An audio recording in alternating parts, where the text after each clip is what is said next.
Hola, hola, ¿qué más? Buenas noches, aquí en su radio PQEK. Bienvenidos hoy a esta noche a este análisis profundo sobre la transformación de nuestra nación. Hoy nos proponemos a desentrañar los laberintos del siglo XX en Colombia. Un periodo que, dependiendo de quién se le pregunte, puede ser visto como una era de progreso industrial, sin precedentes, o como el siglo de la violencia sistemática y la exclusión. Basándonos en una biografía rigurosa que incluye a Orlando Mora, Gabriel Misas y Francisco Leal y los informes de la ONU y del PNUD, intentaremos comprender por qué Colombia parece estar en ese eterno ciclo de modernización y conflicto. Así es, para empezar debemos situarnos en la primera mitad del siglo.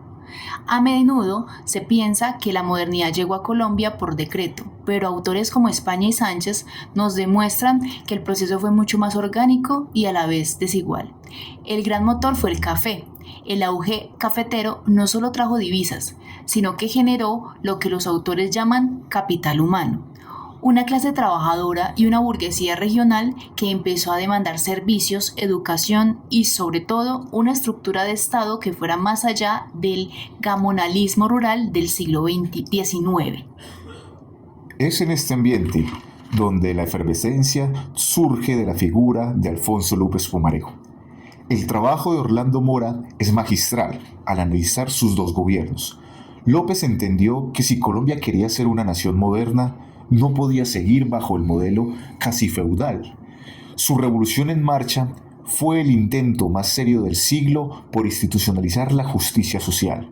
Introdujo la fundación social de la propiedad, reconoció los derechos de los sindicatos y buscó que el Estado fuera el árbitro de las tensiones económicas. Sin embargo, Mora también nos advierte que estas reformas generaron un pánico profundo en las élites tradicionales, lo que sembró la semilla de una polarización que estallaría años después. Siguiendo esta línea económica, Gabriel Misas nos ofrece una perspectiva crítica sobre lo que vino después. Colombia intentó pasar de una economía basada en las exportaciones de materia prima a un modelo de sustitución de importaciones. La idea era producir aquí lo que antes comprábamos afuera, pero Misa señala que esta consolidación industrial fue difícil y en muchos sentidos artificial. Las industrias crecieron bajo el ala del Estado, protegidas de la competencia, lo que creó una economía de élites urbanas, mientras el campo se quedaba rezagado. Esta brecha económica entre la ciudad moderna y el campo olvidado es quizás el origen estructural de nuestras mayores tragedias. Y aquí es donde el análisis político se vuelve crucial. Mientras López Pumarejo intentaba modernizar las leyes, la práctica política real en las regiones seguía una lógica distinta. Francisco Leal y Andrés Dávila, en su estudio sobre el clientelismo, nos explican por qué el sistema político colombiano se construyó sobre un intercambio de favores. No se trataba de ciudadanos votando por programas de gobierno, sino de personas buscando una ayuda personal a cambio de su lealtad en las urnas.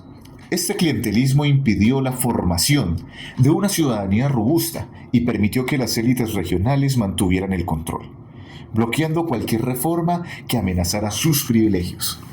Y esta conexión entre el centro y las regiones es lo que el informe del PNUD, Guerra en la Periferia, identifica como el combustible del conflicto armado a partir de la década de 1950.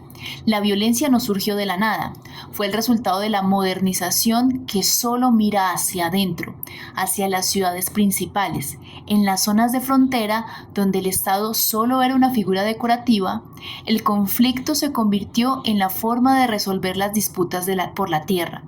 Los patrones de guerra que aquejaron el país no eran solo ideológicos, comunismo contra capitalismo, sino disputas territoriales crónicas por la supervivencia en una nación que no ofrecía garantías legales en su periferia. Y así, pero no podemos hablar de la guerra sin hablar de los intentos de pararla. A lo largo del siglo XX, Colombia ha vivido múltiples procesos de paz, algunos fallidos y otros que transformaron la nación. Un error común es pensar que la paz solo se firma entre los comandantes y presidentes. El documento de la ONU Mujeres, Gestando la Paz, nos obliga a cambiar esa narrativa. Las mujeres colombianas desde sus comunidades han sido las protagonistas de una paz silenciosa pero resistente. Ellas han mantenido la memoria viva, han sanado el tejido social roto por las masacres y han demostrado que la reconciliación real ocurre en el territorio mucho antes de que se firme en los papeles en las mesas de negociación. Toda esta tensión acumulada, el deseo de modernidad, el lastre del clientelismo y el dolor de la guerra, explotó en un momento de esperanza, la Constitución de 1991. En una entrevista fundamental, el jurista Rodrigo Uprimi reflexiona sobre los 30 años de este pacto social. Uprimi argumenta que la Constitución de 1991 fue un intento de las élites y de los movimientos sociales por salvar al Estado de su propia irrelevancia. Pasamos de una democracia cerrada a una democracia participativa que reconoce a las minorías étnicas, a las diversidades religiosas y que entrega herramientas como la tutela para que el ciudadano común pueda defenderse del poder. Y sin embargo, el imaginario de las élites del siglo XXI ha sido complejo. Por un lado, abrazaron la modernización tecnológica y económica, pero por otro, se resistieron a esa modernización democrática. El impacto de esta resistencia es lo que vemos en la pervivencia de formas del ejercicio político que, como decía Leal y Dávila, siguen prefiriendo el valor personal sobre el derecho universal. El siglo XX nos dejó una lección clara. No puede haber paz estable sin una reforma profunda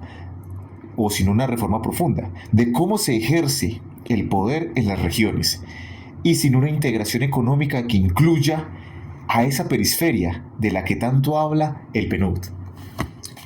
Para concluir, debemos entender que el proceso modernizador en Colombia sigue en marcha. No es una tarea terminada. Al leer a Gabriel Misas y al escuchar a Rodrigo Uprimi, entendemos que los retos de hoy, la desigualdad, la implementación de los acuerdos de paz y la lucha contra el clientelismo son los mismos fantasmas que Alfonso López Pumarejo intentó conjurar en los años 30. La historia del siglo XX colombiano es la historia de una nación que intenta una y otra vez ponerse de acuerdo sobre qué tipo de sociedad quiere ser. Y así es, a ustedes, los oyentes de Radio PQEK, que nos lleva a este recorrido por una biografía y los hechos históricos que nos invitan a no ser simples espectadores. La construcción de paz, la memoria de las mujeres y la defensa de los derechos constitucionales son tareas que heredamos del siglo pasado para perfeccionarlas en este. Gracias por escucharnos y por permitirse este espacio de reflexión sobre nuestra identidad y nuestra historia. Así es, para ustedes, para la Cátedra de Historia Política, Social y Económica de Colombia, les habló Sitsi Paulín Luz María Uribe Vázquez para la carrera de Economía, segundo semestre 2026.